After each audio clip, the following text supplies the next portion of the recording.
Hey y'all, welcome back to Public Access Channel 91. I am, of course, your host, Joom91. I am so happy to be coming at you through the power of wires and satellites and however the internet works. And also, of course, through public access television. So that brings me to my first reminder. If you don't have a fresh blank VHS tape, put in your Guys, it's been a long day. I'm sorry. If you don't have a fresh blank VHS tape put in your VCR, I urge you to put one in so you can press that red record button so you can watch this episode back whenever you want. Today's episode is a cliche.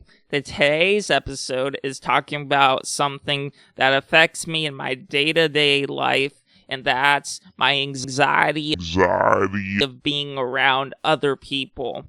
That's kind of like what the beauty of the internet is I can just say shit that is in my head, and of course appropriate. I would never want to say anything on the internet that isn't okay. So I'm just going to clarify that. I don't mean like I want to just say like terrible, horrible things and not face consequences. Obviously, I don't want to do that. But what I mean is I can be a bit more relaxed because I'm constantly afraid of making people hate me and causing them to leave me all alone, because I don't, of course, want to be alone. Yeah, we're getting real in this episode. So, what's the issue exactly? Well, we're gonna first make a clarification. I love the friendships I have already. I hold them very dearly to me, and they are some of the most important things to me in my life. But I recently moved about 45 minutes south of where I was living, and that means I'm at least 45 minutes south of the friendships I already have, which means it's harder to hang out. So what I would like is to be able to make some new friendships in the area that I moved to, because I do crave connection and being on, on friendly terms with people and being able to talk with people in a way where I don't have to constantly analyze everything I said and be terrified that I said something that made them hate me and never want to be around me again. That's called anxiety, I guess. There's a lot of stuff going on in here.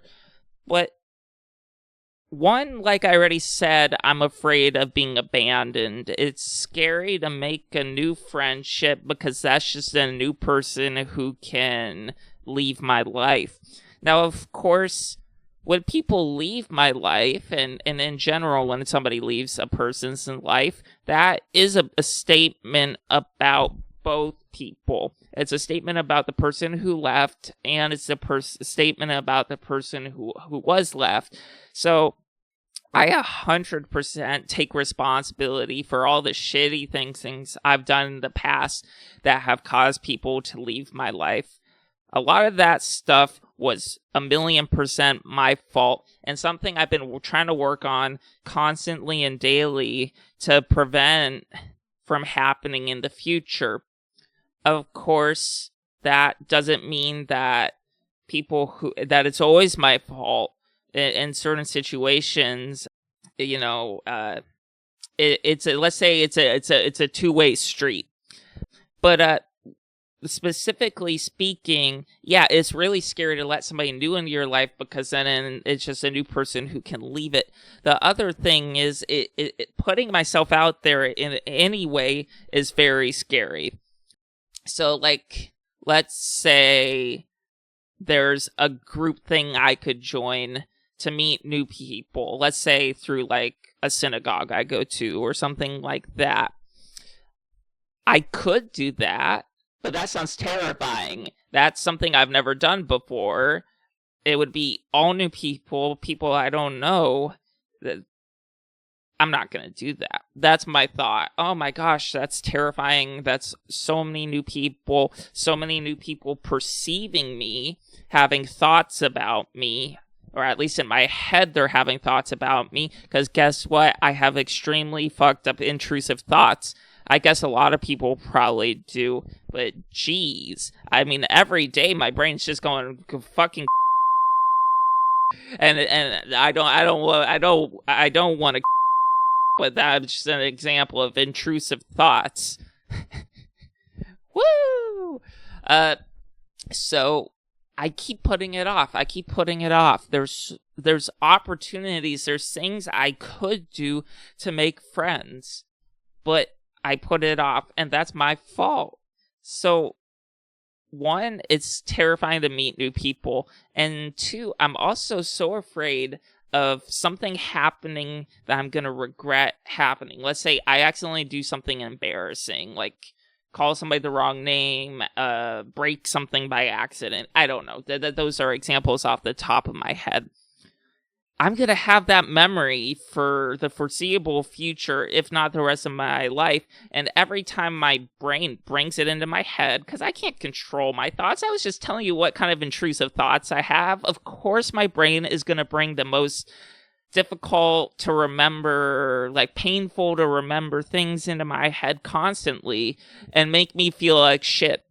So I'm opening myself up not only to the opportunity of people abandoning in my life, I'm opening myself up to remembering that abandonment and all that embarrassment from that happened. And I don't like that. I don't like those memories. I don't like having them.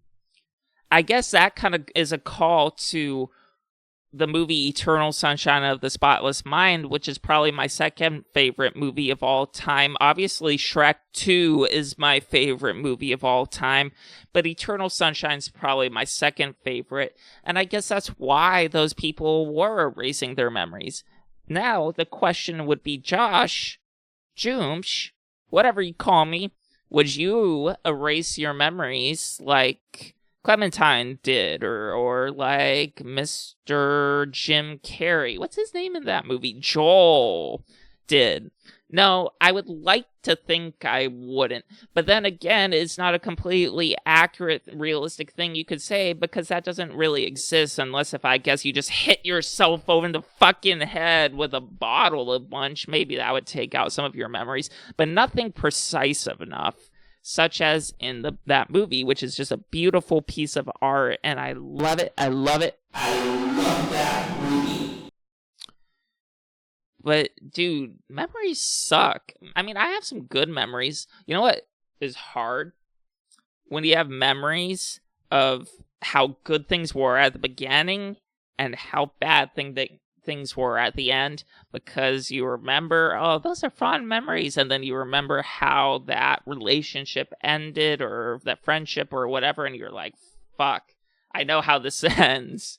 That's why it's hard to watch movies sometimes with sad endings, because it's like, how can I enjoy this when I know how it's about to end? The thing is, I want friendships where I feel like I can be my true self around people in real life, not 200 strangers who follow me on YouTube or TikTok. That's really all I wanted to say. I'm not going to ramble. I hope y'all are doing great.